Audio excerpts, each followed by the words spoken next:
Hi friends, അപ്പോൾ നമ്മൾ mount ടിറ്റ്ലസ് കണ്ടിട്ട് ഇങ്ങനെ ഇറങ്ങി വരുമ്പോഴാണ് നമ്മളിവിടെ വെച്ച് നമ്മുടെ സ്വിസ് അച്ചായനെ പരിചയപ്പെട്ടു. നല്ല അടിപൊളി ഒരു മനുഷ്യനാണ്. അപ്പം അച്ചായനെ നമുക്ക് എല്ലാവർക്കും ഒന്ന് പരിചയപ്പെടാം. ഹലോ അച്ചായ, എന്നൊക്കെയുണ്ട് വിഷയം? നമസ്കാരം, സുഖമായിട്ടിരിക്കുന്നു. അച്ചായനെ ഒന്ന് പരിചയപ്പെടുത്താവോ? അച്ചായനെ എന്നെ പരിചയപ്പെടുത്താനായിട്ട് ഞാൻ ഇവിടെ ജീവിക്കുന്ന ഒരു ചെറിയ മലയാളിയാണ്. അച്ചായൻ സ്വിസ് അച്ചായൻ എന്ന് പറഞ്ഞാൽ ഇൻസ്റ്റാഗ്രാമിലും വീഡിയോ പിന്നെ യൂട്യൂബിലും ഒക്കെ ഉള്ളതാണ്. അപ്പോൾ അച്ചായനെ ഒരുപാട് പേർക്ക് അറിയാം. നമ്മളെ അറിയുന്നതിനെക്കാട്ടി കൂടുതൽ ആൾക്കാർക്ക് അറിയാവുന്നതാണ് സ്വിസ് അച്ചായനെ. എന്നാലും അച്ചായൻ പറഞ്ഞു അച്ചായൻ്റെ ചാനൽ സ്വിസ് അച്ചായൻ എന്നാണ്. പക്ഷേ നമ്മൾ അങ്ങനെയൊന്നുമല്ല, നമ്മളിവിടെ ഒരു ഫാമിലിയൊക്കെ ആയിട്ട് താമസിക്കുന്നു. കുഞ്ഞുകുട്ടി പരാധീനങ്ങളുള്ളതാണ്. ഇവിടെ വന്നിട്ട് ഒരു 25 വർഷമായി, 25 വർഷത്തോളമായി. 2002 വന്നാൽ 2002 എന്ന് പറഞ്ഞാൽ കണക്ക് കൂട്ടുമ്പോഴത്തേക്ക് ഇപ്പൊ 2025 23 വർഷമായി. ഞാൻ അതിനു മുമ്പ് ഒരു 12 വർഷം ഓസ്ട്രേലിയയിലായിരുന്നു.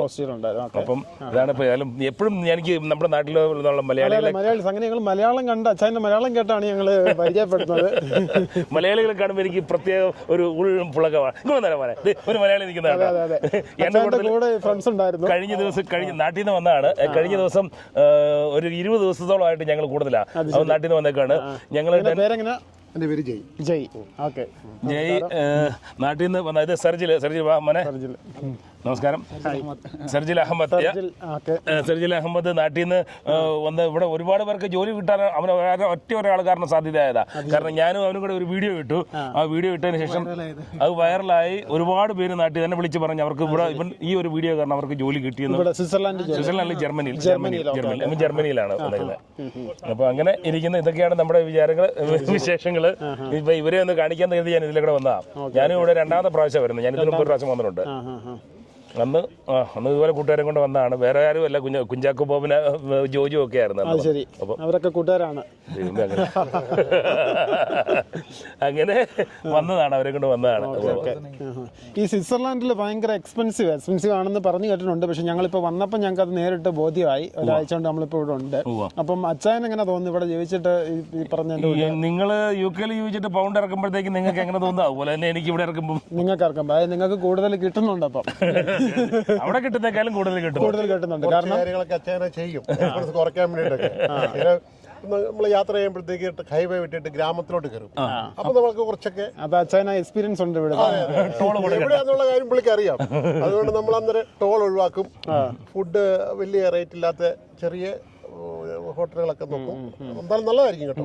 അല്ല, ഇപ്പം നമ്മുടെ കൂട്ടാനും നിങ്ങൾക്കും ഇപ്പം എക്സ്പീരിയൻസ് ആയി കാണില്ലെന്ന് വെച്ച് കഴിഞ്ഞാൽ നാട്ടിൽ നിന്ന് വരുമ്പം നിങ്ങൾ ഇവിടെ ചിലവാക്കുമ്പോൾ ഇവിടുത്തെ എക്സ്പെൻസ് മനസ്സിലാവും. നമ്മളും പുറത്തുനിന്ന് വന്നുണ്ട്. അച്ചായന് തോന്നത്തില്ല, കാരണം അച്ചായന് കൂടുതൽ ഫ്രാങ്ക് കിട്ടുന്നതായതുകൊണ്ട് അച്ചായൻ ഇവിടെ ഫ്രാങ്ക് ചിലവാക്കുമ്പോൾ കുഴപ്പമില്ല. പൈസ പുള്ളി ചിലവാക്കിക്കുന്നില്ല. ഇല്ല, എനിക്ക് ഒരാളുടെയും എന്റെ പൈസ എത്രയും കുറച്ച് നമുക്ക് ഇത് ചിലവാക്കാവോ. മാത്രവുമല്ല, എന്റെ കൂട്ടത്തിലുള്ള ഒരാൾ പൈസ വെറുതെ കളയാൻ സമ്മതിക്കത്തില്ല. അത് ഞാൻ മനസ്സറിഞ്ഞോണ്ട് അറിയാണ്ട് അബദ്ധത്തിൽ പോയാലും. ഇപ്പോൾ എക്സാമ്പിൾ, ഇപ്പോൾ ഇവിടെ നിങ്ങളിപ്പോൾ ഒരു കയറി ടിക്കറ്റ് എത്ര പൈസയാണ് കൊടുത്തത്? ടിക്കറ്റിന് നമ്മൾ 4 പേര് കയറി. അത് 2 പേര് ഇവിടെ ഉള്ളവർക്ക് അവർക്ക് 50% കിട്ടി. അപ്പം നമുക്ക് എല്ലാം കൂടെ ഒരു 300 സംതിങ് ഫ്രാങ്ക്. അപ്പൊ നിങ്ങൾക്ക് ഒരാൾക്ക് എത്രയാണ് കിട്ടിയെന്നാ ചോദിച്ചത്? ഒരാൾക്ക് 100 ഫ്രാങ്ക് 102 കിട്ടി. ഞാൻ വന്നു കഴിഞ്ഞാൽ അങ്ങനെയല്ല, ഞാൻ എല്ലാവർക്കും എന്റെ കൂട്ടത്തിലുള്ള എല്ലാവരെയും നിങ്ങൾക്ക് 100 കൊടുക്കേണ്ടടുത്ത് പകുതി കൊടുത്താൽ ഞാൻ കയറ്റാറുള്ളത്. അതാണ് അതിന്റെ. അതിനൊക്കെ ട്രിക്കുകളുണ്ട്. അപ്പൊ ഇനി നമ്മുടെ ആരെങ്കിലും വരുവാണെങ്കിൽ കോൺടാക്ട് ചെയ്ത് നോക്കാം. ചിലപ്പോൾ അച്ചായനെ ഹെൽപ്പ് ചെയ്യാൻ പറ്റുമെന്ന് വരും. നോക്കാം. എവിടെ ചെന്നാലും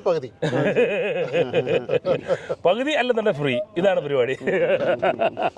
നിങ്ങളിപ്പോ ഈ അടുത്തെങ്ങാണ്ടൊക്കെ കുറച്ച് സ്ഥലങ്ങൾ കറങ്ങിയെന്ന്? ഞങ്ങളിപ്പോ സ്വീഡൻ, ഡെൻമാർക്ക്, അതുപോലെ തന്നെ ജർമ്മനിയിലെ ഹാംബുർഗ്, അതുപോലെ ഹോളണ്ടിലെ ആംസ്റ്റർഡാം, പിന്നെ നമ്മൾ ബെൽജിയത്തിൽ പോയി, ബ്രൂസൽസിൽ പോയി, ലക്സംബർഗ്, ഇത്രയും സ്ഥലങ്ങൾ കറങ്ങിയാണ് ഞങ്ങൾ മിനിയാന്ന് വന്നേ ഉള്ളൂ യാത്ര. അപ്പൊ 20 ദിവസത്തോളം ഇല്ലേ കറങ്ങി വന്ന്. ഇപ്പൊ അവസാനം ഇവന് കഴിഞ്ഞ ഒക്ടോബറിലൊന്നും വന്നാണ്. ഇവനും സൗമ്യ വൈഫും അകത്തുണ്ട്. 2 പേരും കൂടെ വന്നതാണ്. അപ്പൊ കൊച്ചിനെ കൊണ്ട് എത്തണ വന്നേ. അപ്പം അതുകൊണ്ട് കൊച്ചിനെ കാണിക്കാനായിട്ടാണ് ഇവിടെ വന്നത്. അപ്പൊ കഴിഞ്ഞ തവണ ഒരു 4-6 മാസമായില്ലേ നീ വന്നിട്ട്? 6 മാസം മുമ്പ് വന്നപ്പോഴത്തേക്കും അവൻ യുങ്ഫ്രോ യോഹിന്റെ മുകളിൽ കൊണ്ടുപോയായിരുന്നു. അവിടെ നിങ്ങൾ പോയിട്ടില്ലല്ലോ? അവിടെ പോകണ്ട്. അവിടെ കയറണമെങ്കിൽ 250 ഫ്രാങ്കാണ് ഒരാൾക്ക്. ഞങ്ങള് ഗ്രിൻഡൽവാൾഡിൽ കയറി. പിന്നെ അത് കഴിഞ്ഞപ്പോ വിചാരിച്ചെന്നാ പിന്നെ ഇവിടെ കയറിയേക്കാം. പിന്നെ അതുപോലെ അന്നത്തെ ദിവസം വ്യൂ ഇല്ലായിരുന്നു. എല്ലാ ദിവസം വ്യൂ ഇല്ലല്ലോ. വ്യൂ ഇല്ലാത്ത ദിവസം കയറിയിട്ട് കാര്യമില്ലെന്ന് പറഞ്ഞു. അപ്പൊ അതുകൊണ്ട് ഈ കാണുന്ന പോലെ ഒന്നും അല്ല കേട്ടോ. ഞാൻ പറഞ്ഞില്ല, ഈ 6 മാസത്തിനുള്ളിൽ 2 പ്രാവശ്യം നാട്ടിൽ നിന്ന് വന്നെന്നുണ്ടെങ്കിൽ ചിന്തിച്ചു നോക്കി. ചേട്ടൻ എന്താ ബിസിനസ് ആണോ? എന്താണ് പരിപാടി? ഹോട്ടലാണ്. എവിടെയാ ഹോട്ടല്? നമ്മുടെ നാട്ടിലൊക്കെ വരുമ്പോ കോട്ടയത്ത് ഏതാ? കറുകച്ചാൽ ഓക്കെ ഓക്കെ ശരി. അല്ല നാട്ടിലൊക്കെ വരുമ്പോൾ നമുക്ക് ആ വഴിക്കൊക്കെ വരുമ്പോൾ കയറാമല്ലോ. Okay okay. പിന്നെ ഉള്ളത് വെച്ചാൽ ടൂർ എങ്ങനെ ഹാൻഡിൽ ചെയ്യണം എന്നുള്ള കാര്യങ്ങളൊക്കെ അച്ഛൻ അറിയാം. വളരെ അത് ശരി. ഇപ്പൊ എൻ്റെ കുട്ടികൾ വരുന്നുണ്ട് അടുത്ത 23. ഞങ്ങൾ ഇവരിപ്പോ നാളെ 20-ാം തീയതി പോകുന്നവര് മറ്റന്നാള് 23-ന് 2 പേര് നാട്ടിൽ നിന്ന് വരുന്നുണ്ട്. അവര് ടീനേജേഴ്സാ അല്ലേ? അവര് 2 പേര് വരുന്നുണ്ട്. അപ്പം അവർക്ക് വേണ്ട തയ്യാറെടുക്കുക ചെലവ് കുറയ്ക്കാൻ വേണ്ടി ബൈക്കൊക്കെ ഇപ്പോഴേ റെഡിയാക്കി വെച്ചേക്കും. അപ്പം ചെലവ് കുറയുമല്ലോ. അതെ. അവരും ഇവിടെയൊക്കെ തന്നെ ഈ കൺട്രി മാത്രമാണോ അതോ അവര് വേറെ പോകുന്നുണ്ട്? ഞങ്ങൾ ഇതിൽ സ്വീഡനും ലക്സംബർഗും പോയില്ല. ബാക്കി പറഞ്ഞ കൺട്രീസ് ഒക്കെ ഞങ്ങളും ഇറങ്ങിയതാണ് ഓൾറെഡി. സ്വീഡൻ അങ്ങനെ വലിയ ഉണ്ടെന്നും അപ്പുറത്തേക്ക് ഞങ്ങൾ സ്വീഡന്റെ ഇതുള്ള സ്ഥലത്തിന്റെ പേരെന്താ? മാൽമയല്ല, നമ്മൾ മാൽമയല്ല, ഞങ്ങൾ മാൽമ സിറ്റിയിൽ. അവിടെ മെയിനായിട്ട് 3 സിറ്റിയാണ്: സ്റ്റോക്ക്ഹോൾം, മാൽമ, പിന്നെ വേറൊരു ഇതും കൂടെ ഉണ്ട്, എനിക്കറിയില്ല. ഞങ്ങൾ അതിനകത്ത് മാൽമയിൽ മാത്രമേ ഉള്ളൂ പോയിട്ടുള്ളൂ. മാൽമയിൽ പിന്നെ അതിൻ്റെ ചുറ്റും ഒരു 100 കിലോമീറ്റർ ഉള്ളിലേ ഉള്ളൂ നിന്നുള്ളൂ. കാരണം ഞങ്ങൾ കൊപ്പൻഹാഗനിലായിരുന്നു ഞങ്ങൾ താമസിച്ചിരുന്നത്. അപ്പോൾ അവിടെ ജസ്റ്റ് തൊട്ടടുത്തല്ലേ സ്വീഡൻ, എന്നിരുന്ന് അങ്ങോട്ടൊന്ന് പോയതാണ്. അത് ശരി. ഓക്കെ. ഞങ്ങളിപ്പോൾ അടുത്ത ദിവസം ടോള് ഭയങ്കര ഒരു സൈഡിലേക്ക് ഞങ്ങൾ പോയപ്പോഴത്തേക്ക് ആണ്ട് $65 €65 ആയിരുന്നു ടോള് കൊടുത്തത്. തിരിച്ചു വന്നപ്പോൾ €128. അത് ശരി. ഞങ്ങൾ നിങ്ങളുടെ പഴയ രാജ്യത്തേക്ക് അടുത്ത ദിവസം ഒന്ന് പോകുന്നുണ്ട്. അതിന്റെ ഇൻസ്ബ്രൂക്ക് ഒക്കെ ഒന്ന് കറങ്ങാൻ വേണ്ടിയിട്ട്. അടുത്ത ബോർഡറിനോട് ചേർന്ന് നടക്കുന്ന ഒരു സ്ഥലമാണ്. ഞങ്ങൾക്ക് എന്തെങ്കിലും അഡ്വൈസ് തരാനുണ്ടോ? അവിടെ പോകുമ്പോൾ ചെലവ് കുറയ്ക്കാൻ എന്തെങ്കിലും? നോക്കി വണ്ടിയൊക്കെ ഓടിക്കുമ്പോഴത്തേക്ക് സൂക്ഷിച്ച് ഓടിക്കുക. പോലീസ് ക്യാമറ വെച്ചത് ഇങ്ങനെ ഉണ്ടല്ലേ? അതിവിടെയും അങ്ങനെയൊക്കെ തന്നെയല്ലേ? ഇവിടെ പോലീസ് ക്യാമറ വെച്ചിട്ട് അവർ ഒളിച്ച് വെക്കുകയുള്ളൂ. അവിടെ ഇവിടെ കുറ്റിക്കാട്ടിലുണ്ട്. കുറച്ചുകൂടെ കെയർഫുൾ ആയിരിക്കണം. പിന്നെ ലിറ്റൻസ്റ്റൈനും പോകുന്ന വഴിക്കൊന്ന് അവിടെയൊക്കെ സൂക്ഷിച്ചോണം. അതാണ് എനിക്ക് ഏറ്റവും ആദ്യമേ തരാനുള്ള മുന്നറിയിപ്പ്. ഹോസ്റ്റലിൽ എങ്ങനെ ഉണ്ട്? ഈ അക്കോമഡേഷൻ ഒക്കെ ഭയങ്കര എക്സ്പെൻസീവ് അല്ല? ഇവിടുത്തെ അത്രയില്ല. നൈറ്റ് തങ്ങിയാലും കുഴപ്പമില്ല. ഇല്ല കുഴപ്പമില്ല. അത് നിങ്ങൾ നോക്കിയിട്ട് ചെയ്താൽ. പിന്നെ വേറെ കാര്യം, നിങ്ങൾ കുഞ്ഞു പിള്ളേരില്ലേ? 2 പിള്ളേരുണ്ട്. നിങ്ങൾക്ക് ഇപ്പോൾ നോവോട്ടലിൽ വലിയ നല്ല ഇതുമാണ്.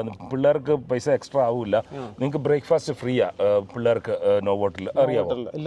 നോവോട്ടൽ ഗ്രൂപ്പിൽ നോവോട്ടലിന്റെ എല്ലാ ഹോട്ടലിലും പിള്ളേർക്ക് 14 വയസ്സ് 16 വയസ്സ് വരെയുള്ള താഴെയുള്ള പിള്ളേർക്ക് ബ്രേക്ക്ഫാസ്റ്റ് ഫ്രീയാ. അപ്പൻ്റെ അമ്മയുടെ കൂട്ടത്തിൽ നിങ്ങൾ ഒരു മുറി എടുത്ത് കഴിഞ്ഞാൽ അതിനകത്ത് താമസിക്കാം. സോഫ വിരിച്ചിട്ട് അവിടെ കിടക്കാം. ആ ഒരു സെറ്റപ്പ് ഞാൻ എൻ്റെ പിള്ളേർ ചെറുതായിരുന്നപ്പോൾ അങ്ങനെ ഞാൻ ചെയ്തുകൊണ്ടിരുന്നത്. ഇവിടെ യൂറോപ്പിൽ ഫുള്ളായിട്ടും നോവോട്ടൽ ഗ്രൂപ്പ്സ്, നോവോട്ടലിൻ്റെ. അതെ, അറിയത്തില്ലായിരുന്നു. അപ്പോൾ അതൊക്കെ നല്ല ഒരു 4 സ്റ്റാർ ഇത് കിട്ടുകയും ചെയ്യും. നിങ്ങൾക്ക് ബ്രേക്ക്ഫാസ്റ്റ് ഒക്കെ നല്ല ഗ്രാൻഡ് ബ്രേക്ക്ഫാസ്റ്റ് ആണ്. നോവോട്ടൽ നമ്മൾ നാട്ടിലും അവിടെ ഇവിടെ ഒരുപാട് സ്ഥലത്ത് യൂസ് ചെയ്തിട്ടുണ്ട്. നോവോട്ടലിന്റെ ഇതിനകത്തുള്ളതാണ്. പിള്ളേർക്ക് ഫ്രീ ആണ്. ഓക്കെ. അത് കൊള്ളാം. അപ്പം ഇനി അടുത്ത തവണ അത് നോക്കാം. വേറെ ഇപ്പം പറയാൻ പറ്റുന്ന നല്ല ഫുഡുകളുണ്ട് അവിടെ. ജർമ്മനിയിൽ, അവിടെ ഓസ്ട്രേലിയയിൽ ചെന്ന് കഴിഞ്ഞാൽ അവിടെ പോയിട്ട് നല്ല സ്വീബൽ റോസ്റ്റ് ബ്രാറ്റൻ എന്ന് നിങ്ങൾ കേട്ടോണം. സ്വീബൽ റോസ്റ്റ് ബ്രാറ്റൻ എന്ന് പറഞ്ഞ് അത് നല്ല അടിപൊളിയായിട്ട് മേടിച്ച് കഴിക്കുക. അവരുടെ ട്രഡീഷണൽ ഫുഡ്. വീനർ ഷ്നിറ്റ്സലുണ്ട്, വീൻകാരുടെയാണ്. വീനർ ഷ്നിറ്റ്സൽ എന്ന് പറയും. അത് ഇതാണ്, പോർക്കാണ്. പോർക്ക് വെച്ചിട്ട് അതിനകത്ത് ചീസും അതുപോലെ ഇതൊക്കെ ഹാംസും ഒക്കെ വെച്ചിട്ട് അവർ ബേക്ക് ചെയ്ത് തരും. നല്ല അടിപൊളിയാണ്. അതും നല്ലതാണ്, ഇതും നല്ലതാണ്. പിന്നെ വേറെ ഒരുപാട് ഭക്ഷണങ്ങളുണ്ട്. എനിക്കിഷ്ടമുള്ള 2 ഞാൻ പറഞ്ഞത്. ഇന്നലെ കഴിച്ചത് എന്തായിരുന്നു? നമ്മള് കോതബ്ലോ ഞാൻ പറഞ്ഞ ചീസും ഇതൊക്കെ വെച്ചിട്ട് പറഞ്ഞത്. കോതബ്ലോ ആണ് പറഞ്ഞത് കേട്ടോ. ഷ്നിറ്റ്സൽ പോർക്കിന്റെ ഇതില്ലേ, ഇത് ഇറച്ചി മാത്രം എടുത്തിട്ട് അവർ ഇതുപോലെ നമ്മളെ ഇതൊക്കെ ഇട്ട് ബേക്ക് ചെയ്ത് തരും. അതാണ് സംഭവം.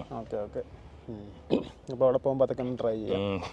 ഇവിടെ ബേണിലല്ലേ? ഇവിടെ ഞാൻ താമസിക്കുന്ന ബേണിലാണ്. ഇവിടെ എങ്ങനെയുണ്ട്? മലയാളി കമ്മ്യൂണിറ്റീസ് ഒക്കെ ഉണ്ടോ? ഉണ്ട്, ഒരുപാട് പേരുണ്ട്. ഇപ്പം ബേണ് ഞാൻ താമസിക്കുന്നിടത്ത് വളരെ കുറച്ച് ഫാമിലിയേ ഉള്ളൂ. പക്ഷേ അപ്പുറത്ത് ഒരു 10-40 കിലോമീറ്റർ അപ്പുറത്തേക്ക് മാറിയൊക്കെ താമസം. ഇപ്പോൾ എൻ്റെ ഫ്രണ്ട് സൂറിക്കിലുണ്ട്. അപ്പോൾ അവിടെ കുറച്ച് മലയാളീസ് ഉണ്ട്. കുറച്ചല്ല, അവർ താമസിക്കുന്ന വെച്ചിക്കോൺ എന്ന് പറഞ്ഞാൽ അതോടെ. ബാക്കി അപ്പുറത്തേക്ക് മാറിക്കുന്ന ഇഷ്ടം പോലെ ഉണ്ട്. പുള്ളി പുതിയ ആളായതുകൊണ്ട് അറിയത്തില്ലാത്ത. ഇതൊക്കെയാണ് ഇവിടുത്തെ വിശേഷങ്ങൾ. അപ്പം നമ്മൾ ടിറ്റ്ലസി വെച്ച് പരിചയപ്പെട്ട് നമ്മളോട് ഒരുപാട് ഇൻഫർമേഷനൊക്കെ പങ്കുവച്ചു. അപ്പോൾ പരിചയപ്പെടാൻ കഴിഞ്ഞതിൽ വളരെയധികം സന്തോഷമുണ്ട്. അപ്പം ഞങ്ങളുടെ നേസസ് ഓൺ വീൽസിന്റെ പേരിൽ താങ്ക് യു. ചാനൽ ഞാൻ സബ്സ്ക്രൈബ് ചെയ്തിട്ടുണ്ട്. Thank you. ചേട്ടനും നല്ലതായിട്ട് സംസാരിക്കുന്ന ആളാണ്. ചേട്ടന് നല്ല ചാനലൊക്കെ ഉണ്ട്. നമ്മുടെ സിസ് അച്ചായൻ എന്നുള്ള ചാനൽ അല്ലേ? അതുപോലെ ഇൻസ്റ്റാഗ്രാമും. ഓക്കെ. അപ്പം താങ്ക് യു സോ മച്ച്. ആയിക്കോട്ടെ. ഞാൻ അങ്ങനെ യൂട്യൂബ് ചാനലിൽ ഇപ്പൊ അങ്ങനെ വീഡിയോ ഇടാറില്ല, വല്ലപ്പോഴും ഇടാറുള്ളൂ. ഞാൻ കൂടുതൽ ഇൻസ്റ്റയിലും ഫേസ്ബുക്കിലും. ഇൻസ്റ്റ നമുക്ക് തീർച്ചയായിട്ടും കാണാം. ആയിക്കോട്ടെ. എല്ലാ പാവങ്ങളും